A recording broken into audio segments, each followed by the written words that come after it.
Thank you so much for listening to this episode of Earrings Off. We want to invite you to subscribe, rate, and leave us a review. You can find us on Facebook at Earrings Off Podcast and on Instagram at The Earrings Off Podcast.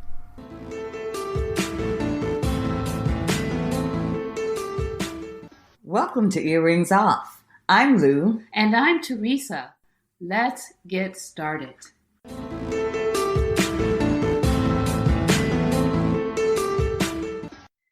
Okay, Teresa, we had the Democratic National Convention.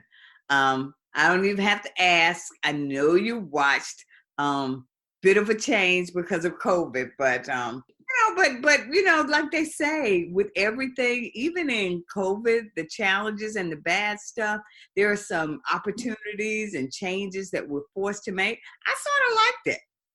Did you really? Yeah, I know a lot of people didn't, but I mean, they didn't like the format, but I enjoyed it. I think it allowed me to focus a little bit more without all of this. I'm easily distracted, and so I see a lot of activity. I'm like, what's going on there? Oh, I want to hear that one.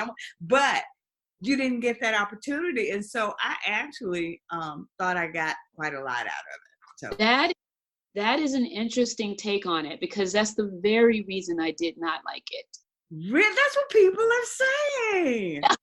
I felt like with Kamala Harris's speech and her acceptance, I wanted to hear lots of cheers and fanfare and just support, all of that. Isn't that amazing? I don't need any of that. Yeah. I'm like, just give me the facts. Just tell me what I need. But I'm like that in meetings. I have a hard time with all of the ancillary stuff going on. It's like, okay, what do I need to know? What am I expected to do? And so yeah, you and I we were going to talk about some of the highlights. Yeah. The convention. You, of course, being the fair person that you are, you said, let's talk about the Republican National Convention as well. And I was honest to say, I don't want to go there. I didn't watch any of it. I really didn't. I saw some highlights on the news, but so we will stick with the highlights from the Democratic National Convention. And so what was your first highlight? Well, the biggest highlight for me was First Lady Michelle Obama. Yeah. She was so powerful, so poised, so deliberate in her message. It was so, in my opinion, very effective. It went along with that whole thing about when they go high, when they go low, we go high. Yeah. I think she kept with that kind of a theme, because she actually, in such eloquent words, just really made the point that if we don't make a change, it certainly can get worse. I mean, she said it in one of her statements. She said, if you don't think, I'm quoting, semi-quoting, but something like, if you don't think it can get worse, it certainly can, and it will if we don't make a change. Something to that effect. And I was like, whoa. Yeah. That was it for me. Yeah. And you know how I am. I have to write my stuff down. I'm not as poised as you off the cuff. So I said about the former First Lady that her expression was stern and it was earnest when she uttered these words. And these are the words you're talking about. If you think things can't possibly get worse, trust me, they can. And they will if we don't make a change in this election. Now, what I loved about this is that the former First Lady, she's so incredibly smart. Everybody says that, and we know it's true. She's the first African-American First Lady, and after all that she has accomplished, and with the way she and President Barack Obama represented not just us as African Americans, but they represented all Americans so well. So she did that. She did. So she could have just taken a bow and let the chips fall where they may. But like most of us, like most African Americans, she knows that she doesn't have the luxury other former first ladies have. She doesn't have that kind of luxury. She doesn't get to take a break. She doesn't just get to say, okay, did that, done that, represented you well, did my job, you take it. She can't just go off into the sunset like other first ladies. Think about that and just enjoy her life. What are we hearing from the other first ladies? But she has to use her platform. Even now, she has to keep fighting for the rest of us. She made it abundantly clear that none of us have the luxury of taking a bow or resting on anything that we've accomplished to date. We don't get to ride off into the sunset and say, I got mine, you get yours. We don't get to have carefree days. This is a fight. This election is for all of us. It's for all Americans. And it's particularly for people of color, and we have to vote. And she did an amazing job. For me, it could have ended right there. I know, right? Drop the mic. Yeah. The whole thing could have ended. I didn't need to hear any. Well, I wanted to hear from Kamala, but I didn't have to hear anything else. That did it for me. Yeah. But that was, and it's funny that you and I picked that statement right from that speech, but that was really good, and it was really nice. Yeah. Really nice. Well done. So what was your next highlight? My next highlight, believe it or not, was Jill Biden. Oh, wow. Okay. Yeah. I heard a snippet of hers. I didn't hear the full speech. So tell me about it. Well, so I think her role and the goal of her speech was to kind of humanize her husband, right? To make him, even though we didn't need that, and that's been a whole theme of this. I just realized, even looking at this, is that's what they do. They try to make the candidates try to make themselves, and people who support them try to make them seem like they're just like us. Well, when in fact, yes, we understand that they're human, but that's not really what I want to hear. Yeah. But he did do a good job, because we know they're human. We don't need to hear that they've had loss. If they live, they're going to lose. Mm. If they live, they're going to have pain. Right.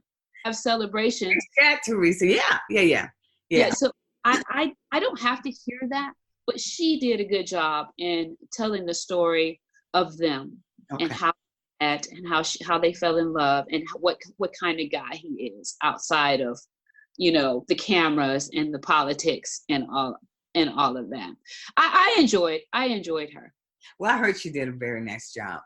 Yeah. Well, my next highlight is a little hokey, but it was a highlight for me. You know how you said when we did the music episode that your family picks at you because you know all the Disney songs and every song to the movies, and you still do? Well, I've got a confession to make. Okay, with the pandemic, we know things were different at the convention. And I think you call them the delegates, they didn't get to, be in the room and go through all of that, the formal procedure that they usually do. But when I tell you, my favorite part was just the roll call. And I'm going to tell you why. I grew up in a small town in the South. I sang on the school choir. And as you can imagine, during that time, many of the songs for the grand finale during our concerts would be patriotic songs. Songs like God Bless America. To this day, I tell you no lie, something rises up within me when I hear the song, You're a Grand Old Flag. And I don't want anybody writing in telling me how racist it is. You ain't gotta wait. You ain't gotta wait on it. Right. I'm gonna do it. Girl, you gotta be kidding me. I'm telling you, I love songs like that. So when they did the roll call and all the different delegates cast their vote, I was so moved. It was a beautiful thing for me to watch because it sort of reminded me of the Olympics when all the different countries parade in their different outfits and they're representing their country. That's what I felt like. The participants were diverse. Their presentations highlighted their uniqueness and the uniqueness of the state and the needs of that particular state. And it also reminded me of what makes us great. I was all into it. I almost stood up and burst in the song. I'm telling you, I'm just that kind of gal. I'm all into all of those type of songs. So I loved it. Loved it. I did. So Okay. Wow. I did not watch that. you did.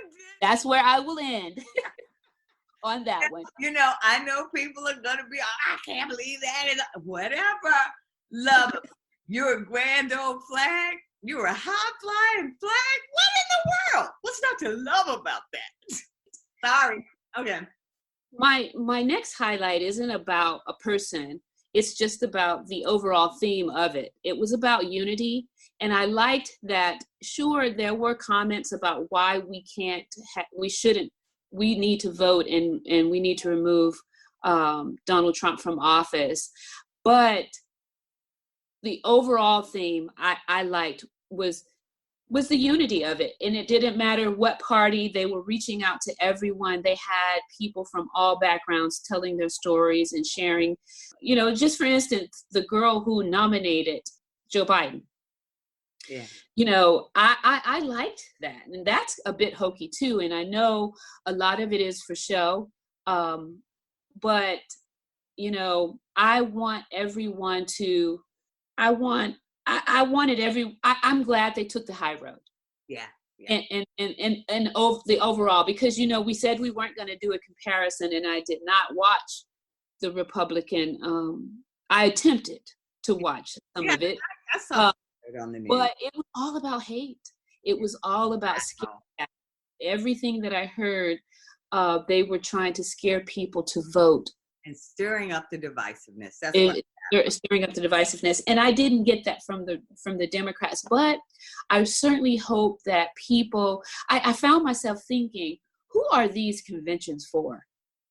You know, who are they for? What are they trying to sway votes? Yeah. Are they just the fanfare for the candidates, just to kick off the season? What are they for? And I wonder if they feel that they accomplished whatever their goal was for the event. Well, I know, having worked in government, much of that is a requirement for official nominations, but it's morphed into something else. And I get your point, because there's a lot of fanfare, and it's like, I think candidates see that as their big opportunity to present themselves to the nation, to voters. So yeah, and it changes, I think, based on the tenor of what we're facing in terms of the election. So yeah, but when you talked about you know, the Biden speech and Jill Biden, the nomination, you know, Jill Biden speaking about him and trying to introduce him as just a regular guy. I loved Biden's speech. I have to tell you, I was on pins and needles because I just wanted it to go well. But I thought he was sincere, and he displayed his willingness to work across party lines. I love the line where he said, you know, I may be a Democrat, but when I'm elected president, I am your president, and I'm going to work for everybody. And I just kept reflecting when I heard former President Barack Obama and former First Lady speak, and they've always talked about how he supported them. And President Barack Obama referred to him as a brother. And Teresa, you've been in management. How many times have we been in positions where we've been the authority or the supervisor and had white subordinates who tried to undermine you, who didn't like your position, who felt like they could do it better, and were always trying to undercut you? That's reality. But the fact that he didn't do that, he recognized that history was being made by President Obama, and he did what was within his power to support him, not only publicly, but they said privately. And I have a lot of respect for that type of humility. And I believe he will bring that to the presidency. So I was just moved by his speech and just moved by the type of person that I believe he is as he gets ready to take this next step. So I was excited by that. Well, I've heard him speak a few times, and I must admit that this speech The best by to me. far Yeah. the best I've ever heard of him. Yeah, he did. I also heard that, well, actually, I didn't hear. I read that much of his speech he wrote himself, which, yeah. So that is really good and telling as well. And I agree with everything that you said about it. I felt the same way. I thoroughly enjoyed it. I was on pins and needles because we know that he can mess it up. Yeah, that's reality. Yeah. It is the reality. He did a great job. I heard the pundits after speaking about his speech, and they agreed. He delivered a powerful, great speech. One of the Republican speakers, I think it was Christie, said afterwards was, "Yep, he did a great job. I must admit, he did a great job. But guess what? We're just now starting to hear from him. He will mess up." Well, That's bad. yeah. It's like, goodness. Yeah.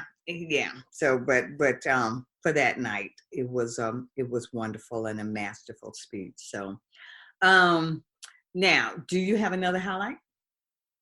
The only thing that really kind of gut punched me that night was the young girl who lost her father to COVID. Oh, yeah. That was awful. And she spoke about the fact that her father was a Trump supporter, and he paid for that with his life because he didn't listen. Yeah. That was, I was like, oh my goodness. Yeah. But overall, I didn't like it because of the format. I wanted to see the fanfare that you didn't want to see.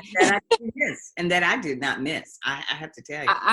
I did miss that. I was like, what in the world? When they had those popping things in that library, I was like, is that the best y'all could have done? No, this is history in the making. A black female. I was fine. Presidential candidate. But I have to tell you, I have one more highlight. And that highlight was about the hosts. They all did an amazing job to me, but I like Julia Louis-Dreyfus. I enjoy her comedy and how she is, the way she's just so quick. I love, like I said, the female hosts, and to me, they displayed their power. But when she said that Trump was going to call her washed up in a tweet the next day after she hosted because she knows him, she sort of outmaneuvered him. And to me, she took the sting out of his tweet that was sure to come, because that's what he does. And so to me, I also like the fact that all the women, they periodically, some of the women anyway, would refer to themselves as nasty, because that's what Trump has called, different women. He uses that term to taunt women. And really, that was really one of my favorite parts. Trump, he and other men, they often try to take away our power, the power of women. The way they try to do that and is to get women to allow their mistreatment of us, our abuse, is to refer to us as nasty. And because society has made that label unacceptable to us, we don't want to be called nasty. We do whatever we have to do to try to shed that label as quickly as we can. That label, being called nasty as women, it makes us uneasy. And like I said, we try to do whatever we have to do to get away from that. But Julia that night, she took the sting away. And a lot of other women that night did it too, because they referred to themselves as nasty. That's why I really love those videos on TikTok, the ones where the middle-aged women talk about their kids having different fathers, and they say, once upon a time I was a hoe. Have you seen that? I have not. I love it. They're on there and they're talking about their kids having different fathers, and they say, once upon a time I was a hoe. I love that.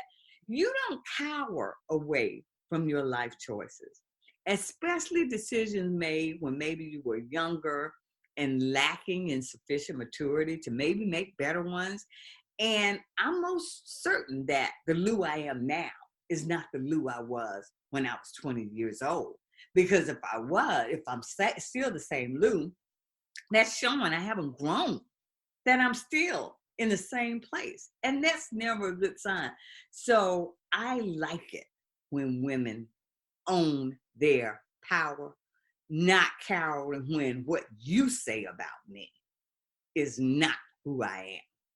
And I absolutely love that. I saw it throughout that convention. So I enjoyed it, and I applaud them for not allowing men to define us because of our life choices. So that was great stuff to me. That was a great speech that you just did. Bravo, sister. 100%. I could not have articulated it the way you did, but you are absolutely correct. Teresa, you've not seen those. You haven't seen those TikTok. I know you're not on it. I am telling you that when I finally got it, to me, it's like, really, and you want to somehow say my child is less than, my family is less than because they have different fathers. You will not disparage my family. That's right. What it is. And so I love it. I love it. And I thought that was the sort of spirit that I saw in the hosts and throughout that conference. I loved it. So I think I love it. And Kerry Washington was really good. Yes. I really like her. I don't know that I felt the same way about Julia, because I felt like I really didn't want to see humor. I get what you're saying, and I get what you're saying, but for me, not having doing those one-liners and those punchlines and not having a response, kind of not good for me. Yeah, and I get it, and a lot of the pundits I think agreed with you, but like I said, I don't really need all that. If you tell me something, I'm just a dry kind of person, like I'm assessing it and saying, okay, yeah, that was funny. Or I get that. But I agree, Kerry Washington, they were all amazing to me. They did a great job. But when she just went at him like that, some people didn't like it. I like the fact that she did. So yeah. So we that's our wrap up from the convention. Please remember to vote. Throughout the convention, they were giving out this number to text. Yeah. So if anyone listening needs help or information about voting, text VOTE to 30330. Please, folks, let's vote. Please. All right. That's it for us today, because here at Earrings Off, when we know better, we do better. And we do better by voting. Take good care.